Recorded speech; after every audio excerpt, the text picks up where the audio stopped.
על הגופים במקום בנשמות.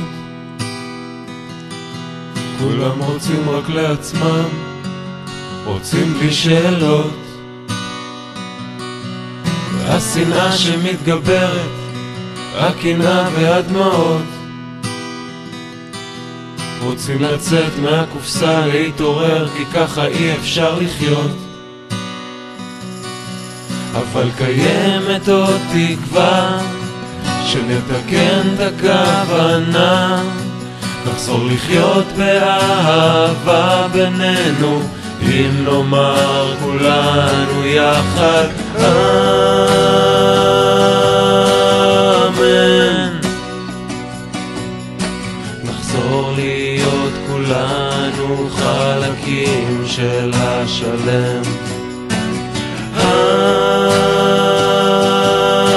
היום נעיר את הנשמה ונתעורר מהחלום.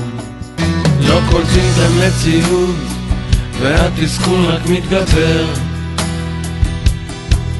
לא מוצאים את האיזון ובתוכנו המשבר. מסביבנו אסונות, תאונות ומלחמות, וזה לא ייפסק אם לא נאחד את הרצונות. אבל קיימת עוד תקווה, שנתקן את הכוונה, נחזור לחיות באהבה בינינו, אם נאמר כולנו יחד אמן. נחזור להיות כולנו חלקים של השלם.